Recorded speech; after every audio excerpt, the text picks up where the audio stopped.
জেঠি বলল, ছি ছি, তোমার কোনো লজ্জা শরম নেই নতুন বউ? এত বেলা পর্যন্ত কেউ ঘুমায় নাকি? আমাদেরও তো কচি বয়সে বিয়ে হয়েছে। ভোরের অন্ধকার থাকতে থাকতে আমরা উঠে যেতাম। এত বেলা পর্যন্ত ঘুমালে স্বামীর আয়ু কমে যায়, অমঙ্গল হয়। টুম্পা একটু বিরক্ত হয়ে বলল, হোক, তোমাকে সেসব চিন্তা করতে হবে না দিদি, তুমি বরং তোমার ছেলে মেয়েদের চিন্তা করো, কেমন? জেঠি আমতা আমতা করে বলল, আমি তো মাহিরের ভালোর জন্যই বলছিলাম।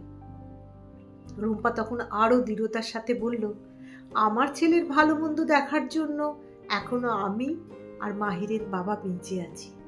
মেয়েটা মাত্র বিয়ে হয়ে এসেছে আমাদের বাড়িতে। তুমি কার অনুমতি নিয়ে ওকে ছোট করছো, অপমান করছো? অনুরাধা সারাদিন ঘুমিয়ে কাটাক, আমাদের কোনো সমস্যা নেই। তবু দয়া করে আমাদের সংসারে তুমি নাক গলাতে শোনো প্লিজ। জেঠি অবাক হয়ে বলল, রুম্পা?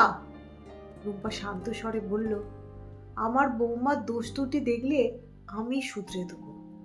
অনুরাধা লক্ষ্মীমন্ত মেয়ে, ওকে একটা কথা বারবার বলতে হয় না, একবার বললেই শোনে।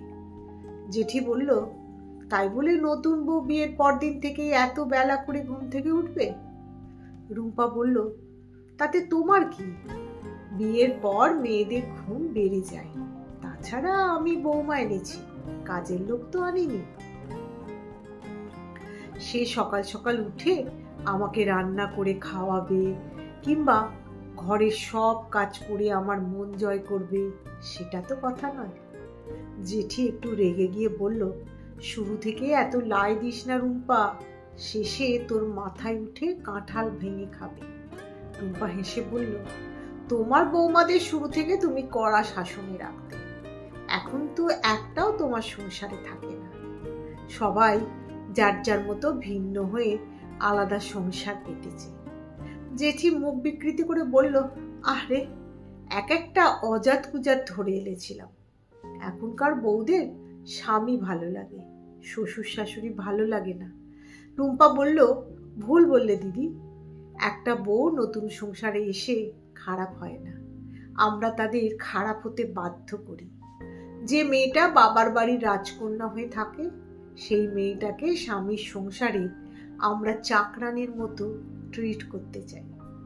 আগ্রহ নিয়ে মেয়েটা কোনো কাজ করতে গেলে উৎসাহ তো দিই না, উল্টে মা কিছু শেখায়নি বলি এভাবেই আমরা ওদের মন বিষিয়ে দিই।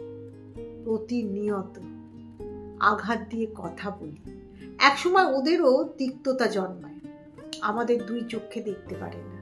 তারপর ওরাও মুখ খোলে, একটা কথা শুনলে 10 দিন পর তারও জবাব দেয়। এভাবেই শুরু হয় সংসারে অশান্তি। জেঠি বলল, আমার ঘাট হয়েছে বাবু, সেদে সেদে লোকের ভালো করতে নেই।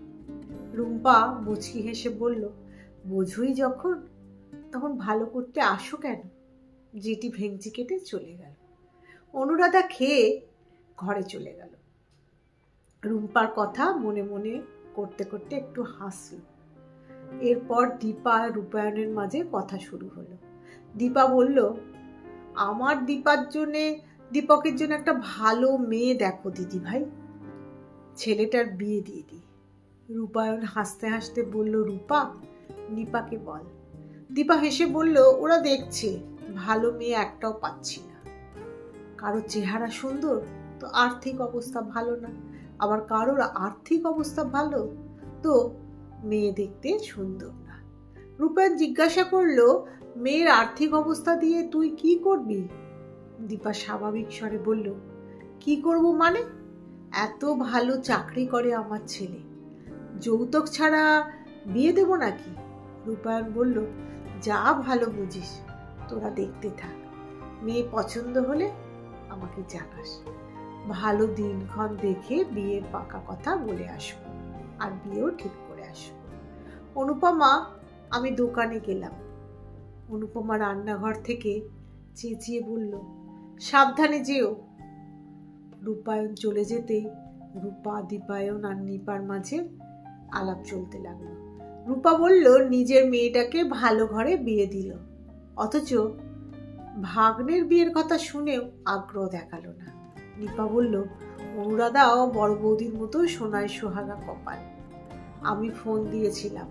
অনুরাধা বেলা 10টার পর নাকি ঘুম থেকে ওঠে। এখন খেয়ে দিয়ে আবার নাকি রেস্ট নিচ্ছে। দীপা মুখ বিকৃতি করে বলল, আরে যেতে দে না কয়দিন। রুম্পা বৌদি যা চিজ, কদিন ঘরের বউকে বসে বসে খাওয়াবে। নিপা বলল, বলা যায় না, খাওয়াতেও পারে। ছোটবেলা থেকেই অনুরাধাকে যা আদর করতো মানুষটা। রূপা পানের খিলি মুখে পুরে বলল, বাদ দে, পরের মেয়ে আর ঘরের বউ দুটো তফাৎ আছে। নিপা বলল, আমি অবশ্য অনুরাধাকে বলে দিয়েছি রুম্পার সাথে অত মাখো মাখো সম্পর্ক যেন না করে। অত মাখো মাখো সম্পর্ক করার দরকার নেই। আগে আন্টি ছিল, এখন শাশুড়ি হয়েছে, বুঝে শুনে চলিস।